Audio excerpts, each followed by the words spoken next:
Alrighty, yo, what is going on, everybody? It's your boy, Mr. DDG94 here, back with another reaction video. Today we're going to react to the rise of Roman Reigns from 2010 to 2021. From a startup in the FCW developmental territory to the tribal chief. Let's check it out. Acknowledge me. The Anoa'i family is one of the most storied families in wrestling history. From the Wild Samoans to Yokozuna and The Rock, the family has seen their fair share of top stars in the wrestling business. So on May 25th, 1985, when Leaki Joe Anoa'i was born, you had to think that wrestling was the path that he would go down.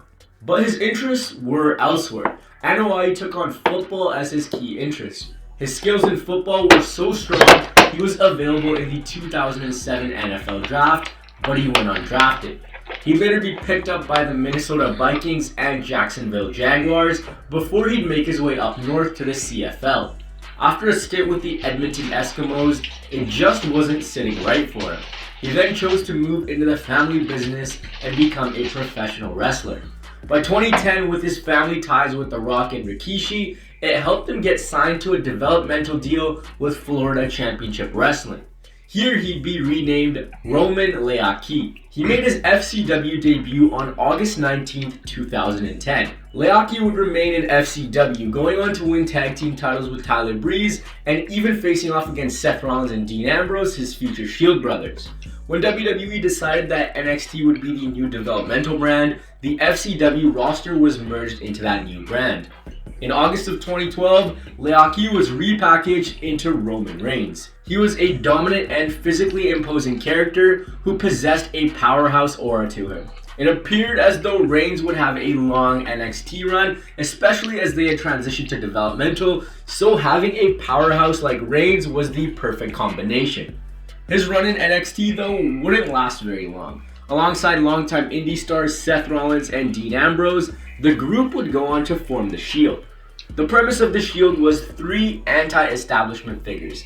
They simply said they were here to bring justice where it was needed. That all began on November 18, 2012 in a triple threat match between John Cena, Ryback, and CM Punk. The group made their debut, putting WWE on notice. In the weeks that followed, The Shield would become an untouchable force, laying out anyone in their path. Originally, the thought was the group was working for CM Punk, but that was quickly left behind. The Shield quickly took on a life of their own, these three being presented as a dominant force, and they lost very rarely in their initial 2-year run. The trio would normally compete in 6-man tag team matches, where Rollins and Ambrose could carry a bulk of the load, given Reigns' inexperience in the ring. Reigns was the silent assassin that fans fell in love with. Vince McMahon at this time also fell in love with him. The group's dominance would see them go 6 months undefeated. Heading into the 2013 Extreme Rules pay-per-view, Reigns won his first title. The pair of himself and Seth Rollins beat Team Hell No for the tag team championships. Elsewhere on the card, Dean Ambrose had already taken the United States Championship from Kofi Kingston. The group was on a dominant run, and WWE was giving the fans a fresh new dominant group, which they hadn't seen in a very long time. On the October 14, 2013 episode of Raw, Reigns and Rollins would lose their tag team titles. But at this time, they'd become heavies for the Authority, only catapulting their spots on the card. It was around this time where WWE started to give us hints of a breakup. It became even more likely when Reigns eliminated Rollins and Ambrose in the 2014 Royal Rumble. That was the match where Reigns had a dominant performance as he eliminated 12 performers and even made it into the final 2, but he was ultimately thrown out by the winner, that being Batista. It was crazy how much the crowd wanted Reigns to win here, especially seeing how the dynamic would shift a few years later. After WrestleMania 30, the Shield turned their back on the Authority and instead soaked in the growing adulation of the fans, turning babyface for the first time in their careers. Reigns, Ambrose, and Rollins would go on to feud with the recently reformed Evolution. These 6 men would give us some amazing matches at Payback and Extreme Rules. The Shield took home both wins and even won 3-0 in an elimination match, so that looked amazing for the group, showing that they were in good graces with the powers that be and that they had all the trust behind them. After that 3-0 win against Evolution, the next night is where it all came to an end. Seth Rollins took a steel chair to Reigns' back, and ended the run for the group. Yeah. Rollins would align himself with the Authority and feud with Ambrose for the majority of the year. Reigns was still good with Ambrose, but Reigns would go a different direction. His first feud away from the Shield was against Randy Orton, with Reigns taking the win over the Viper at the 2014 SummerSlam. From here, it became glaringly obvious that WWE was fast-tracking Roman Reigns to become the next megastar. It's around the latter months of 2014 where fan opinions started to change on him. I had mentioned how he was the silent assassin in the Shield, and the fans liked that, but here he was being presented as a main event level star, and he wasn't ready for it. If this had happened slowly like his Shield counterparts, it would have helped him here. Things became very messy, very quick, and that mess began at the 2015 Royal Rumble. It was clear that Reigns was being groomed to win the match and challenging Brock Lesnar for the WWE title at WrestleMania. What made it even worse was fan favorite Daniel Bryan had returned to WWE, and a large portion of the audience wanted this to be Bryan's win. When Reigns took the spotlight instead, a chorus of boos rained down in Philadelphia to the point where not even The Rock could help get Reigns over. This sort of rejection of a babyface was unseen, and with social media, even those who like Reigns started to boo him because it was the cool thing to do. Heading into WrestleMania, things got more and more worse for Reigns. He was made to look like a dork in front of WWE audiences. This came from his delivery on promos and WWE trying to make him a John Cena clone.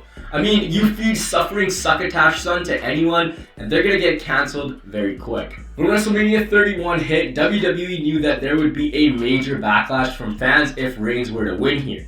Here, WWE made a smart move to have Seth Rollins cash in his Money in the Bank. The greatest audible of all time. With an unexpected the greatest audible of all time. Fan sentiment towards Reigns just got worse. For the rest of 2015, the powers that be had to strip him away from the main event scene and have him in secondary feuds. But before the year would come to an end, WWE decided to stick with their gut and crown Reigns the new WWE Champion at Survivor Series 2015. Fearing backlash again, they had a Money in the Bank cash-in to draw sympathy towards a character which wasn't getting the loves from the fans that they had expected. 2015 ended with Vince McMahon coming back as an on-screen character to help get Reigns over. It kinda worked. I mean, when Reigns beat Sheamus for his second WWE title, the fans gave him a decent cheer. Not sure if this was because they wanted Roman to win, or they just didn't want Sheamus as the WWE Champion. Now in his second run with the WWE Championship, the McMahon family would try to stack the deck further against Reigns by making him defend his title in the Royal Rumble match and starting that match at number 1. Reigns would survive near the end stages of the match, but Triple H would be the one to dethrone Reigns. The plan heading into WrestleMania 32 was to stack the deck against Roman even further and have him take on the King of Kings. They were relentless with this push. Even when they saw WWE fans reject Reigns, they just kept pushing on with it because they were so determined to get him over. This only pissed off WWE fans even more because they were so persistent by telling us, this is the guy, so cheer for him. At WrestleMania 32, fans were not up for a Triple H and Roman Reigns match. When Reigns won his third WWE title in less than a year, fans wanted every other guy who came in contact with Reigns to beat him. He did have some solid matches with AJ Styles, and thankfully for the majority who wanted Reigns to lose the WWE title, Seth Rollins returned from a knee injury. When Rollins made his return, he was cheered because the person he was beating up was Roman, so WWE fans took Seth's side. But WWE continued to present Reigns as a face, even though it looked like the time had come to turn him. Reigns lost the WWE title at Money in the Bank 2016. He may have also lost some trust backstage as he was suspended for violating the wellness policy at this time. It was Summer 16 and WWE decided to do another brand split. Reigns was taken by Raw in the draft, but he wouldn't be immediately propelled into the main event scene. After Vince McMahon saw his plan with Reigns wasn't working and the possibility of the wellness violation, Reigns was kept away from the main event scene. He would instead spend the remainder of the year in the mid-card feuding for the United States title as WWE wanted to cool his momentum before they tried again. This try would come in the form of a huge match against The Undertaker. Reigns eliminated Undertaker in the 2017 Royal Rumble, which led to Taker and Reigns main eventing WrestleMania and fighting over yards and dogs and I don't even know what else. Clearly, WWE wanted to keep Reigns in top feuds, even if that meant him not winning titles, but this didn't do anyone any favors. Not at all. The match was slow, and what didn't help was the aging Taker just couldn't keep up with Reigns. Reigns became only the second man ever to beat the Phenom at the Showcase of the Immortals, and he had seemingly retired him too. The next night when he came out to proclaim WWE as his yard, this guy was met with some Attitude Era level heat. The company had just made the guy who they wanted to push as the new head of the industry into an even more hated character.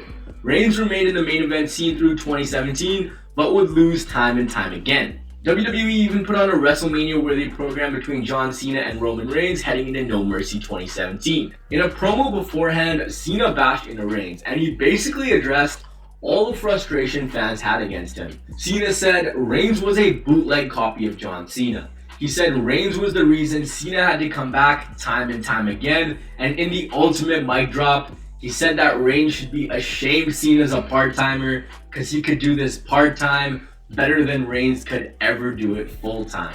Reigns beat Cena at No Mercy in what looked like a passing of the torch moment, but WWE fans, they saw right through it. WWE fans just couldn't warm up to the guy. The only option left was a Shield reunion, and that's the route they took. After a brief stint with Rollins and Ambrose, WWE went back to pushing Reigns as a singles competitor towards WrestleMania 34. Reigns would face Lesnar for the Universal Championship in the main event of the show, but he would shockingly go on to lose. He did get his revenge at SummerSlam of that year, winning the Universal title for the first time. Shortly thereafter, it was a very emotional situation. Reigns came out to address the WWE Universe, telling them that he was re-diagnosed with leukemia. He vacated the Universal title and said his future looked up in the air. The moment put professional wrestling in the back and focused on the human aspect of Roman, as he told everyone his real name was Joe. He said one day he would be back to reclaim what was his, but he didn't know when. This hint of real life made Reigns a little bit more loved. You could say it was in pity, but he had taken one of the most despised characters and have him win over a majority of the fans with his real life story. It was uncertain how long he'd be gone for, but he returned very quickly. In February of 2019, Reigns came back to announce that he was in remission. This was followed with a final Shield reunion before Dean Ambrose left the company, and now it looked like the guy who they had tried so hard to make their top star would remain a babyface for years to come, even though reactions to Reigns were lukewarm at best. After a return win at WrestleMania 35 against Drew McIntyre, Roman Reigns was moved to SmackDown, and after a very boring feud against Shane McMahon, fans started to turn their backs on the big dog once again. Fighting with Baron Corbin over if Reigns was an actual dog didn't really help much either. Thankfully, Reigns and Corbin went their separate ways, and it was time for WrestleMania 36. That shit was around terrible. this time that the world decided it wasn't going to cooperate and a global pandemic broke out. As a result, Reigns removed himself from WrestleMania. Yep. The plan heading into the show was to have Reigns take on Goldberg for the Universal Championship. As Reigns was immunocompromised, he pulled himself away from the show and would go on a 5-month hiatus. Yep, as he should, because, man, around that time, it was so much uncertainty, but he had all rights to back out of that one. It wasn't even like, man, you just had to feel for him because, like, he already got leukemia, so it's like, he's not in the best tip-top shape for this type of virus and this pandemic that we had going on and around that time. So, yeah, it made all the right sense. He had all rights to do that, bro. For real, bro. Always put yourself first. Always put yourself first. It don't matter what you do. Always put yourself first. That 5-month hiatus may have been the greatest move in Roman Reigns' professional wrestling career. Facts. Reigns returned from a physique which made him look more dominant. His mannerisms in his return suggested that he had finally turned heel, and this was proven true when he aligned himself with Paul Heyman, and he's been untouchable ever since. Facts. After SummerSlam, a triple threat match was made between The Fiend, Braun Strowman, and Roman Reigns for the Universal Championship. Reigns didn't sign the contract for the match until the latter stages of the match, came in, scooped up the dub, and the Universal Championship. The Work championship hard, work line smarter, that not had harder, been a kids. laughing stock. For most of its lineage, this title was held by part-timers, had pretty bad title runs attached to it, and some horrible booking decisions made as well. Yeah. He crowned himself Universal Champion, and he hasn't looked back since. He proclaimed himself as the Tribal Chief, basically saying that he was the final boss and the reason that WWE employees had food on the table. He was the main event, he was the merchandise, and he was the best in the business. The first order of business for the self-proclaimed head of the table was an amazing feud with his cousin Jey Uso. After Uso won a fatal 4-way number 1 contenders match, most of us thought it was a pretty weird way to kick off Reigns' return to the company. But man, were we ever proved wrong. This story, the crazy part is I feel like it's finna come right back around. I feel like this shit is coming full circle with how shit is right now with the Usos and Roman and him pretty much being like, man, y'all can't even get the job done. I'm gonna go for the tag team titles myself with your little brother. Come on, man. Come on, man. Hey, this was a good ass feud right here. This was good. The storytelling, everything, bro. I don't know who was writing this shit, but whoever writing this shit between the bloodline, bro, they need a raise, bro, because they keep raising the bar. Just when you think you done with this storyline, they keep bringing you back and they keep making it better, bro. I don't know what it is, bro, but this storyline has been going on for so long. But the thing is, you just don't get tired of it because they keep bringing drama into it. And it's good drama. It's not unnecessary drama. It's good drama. It's like a good television show. I don't know how to explain it, bro. It's just good writing, good drama, good storytelling, good acting, good everything, bro. This Bloodline story has been amazing. Starting from here, going all the way to Sami Zayn, going to Cody Rhodes, and then we were right back here with the Usos again. Come on, man. This is chef's kiss. Jey Uso and Roman Reigns told the story of their Samoan heritage and the high standard that Reigns was held in. Reigns said that he had a legacy to uphold, and going through Jey Uso was nothing more than that. It wasn't personal, but it was about showing Uso that the family runs because of Roman Reigns. Over the course of the rivalry, we saw Reigns get more methodical in his mannerisms, and his heel turn was in full swing. Everything from the way he spoke to his slow entrance, and even some minor changes in his moveset only added to the depth of his character. He completely transformed his character and added in elements which only made him stronger. At Clash of Champions, it was a straight beatdown of Jey Uso. When Jey did get his offense in, Roman went to low ball tactics, or literally low blows. Once the beatdown got to uncomfortable levels, Jey's brother came in, threw in the towel to save his brother, and that's it. That's how it ended. It was so bad of a beatdown that someone else had to come end the match. As Reigns stood over Uso, he wanted to be acknowledged as the Tribal Chief. After a strong match at Clash of Champions, Jey Uso and Roman Reigns would face off inside Hell in a Cell in an I Quit match. Reigns couldn't settle for the fact that he wasn't acknowledged as the head of the table. At Hell in a Cell, the match was very uneasy. Reigns was reluctant to hurt his own blood at first, but after Uso didn't stay down, he got more and more vicious towards the end of the match. Near the end of the match, Reigns took the officials out of the match and was standing over Jey, ready to drop steel steps on the mat. Uso tells Reigns to remember who is laying on the mat and that this was a family member. After that, Reigns says, "I don't even remember who I am anymore," and he starts to shed a tear. As Jimmy reaches for Reigns to shake hands, Reigns puts him in a guillotine and Jey has to quit, all to save his brother. This was too good. Storytelling at its finest. This was too good, bro. This is the best storyline going to this day. Storytelling, physicality, and emotion. Everything sports entertainment should be. Reigns' verbal jabs throughout the match only made the match more uneasy, and I'd say it made it more appealing.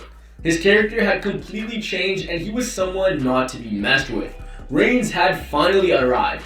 Reigns was now the bona fide superstar the company always wanted him to be. Facts. After the match, Jey Uso joined forces with Roman Reigns, and he single-handedly changed the trajectory of his career. Reigns is in a position where he elevates everyone he works with, win or loss. Reigns is the focal point of WWE. Everything he does makes you want more. When you leave the consumer wanting more, you're building up your product correctly. Facts. For a guy who most of us wanted to shut up a few years ago, now we wait for his every word. Feuds with Kevin Owens, Drew McIntyre, Daniel Bryan, and Edge have only further solidified his amazing talent and abilities. The dynamic of heels and babyfaces have been thrown away in recent years, but Reigns feels like a true mega heel and possesses an aura around him which no one else in the company has. Yes. Overall, it's a weird arc for Roman Reigns. Kinda a rise and fall and rise again, if you will. This guy went from someone who people were clamoring to see succeed. When that success came to him a bit too quick, fans turned their back on him, and rightfully so. It would have worked better if it came slowly, but I feel like we can look back at that period. Hell no, it would have worked better if they went with the tribal chief shit. I want to say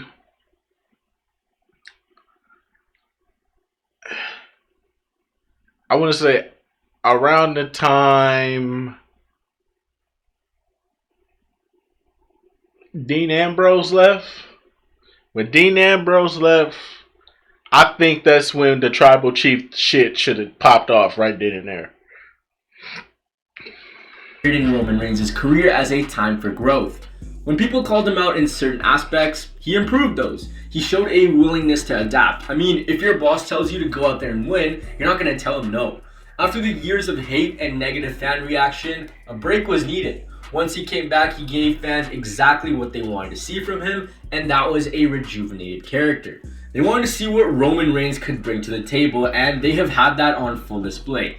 He now commands the show on his own. He is that guy. The character transformation has been amazing, and he will go down as the biggest superstar of this generation in WWE, whether you like it or not. The possibility for mega matches are there too, which will only further cement him in the annals of WWE.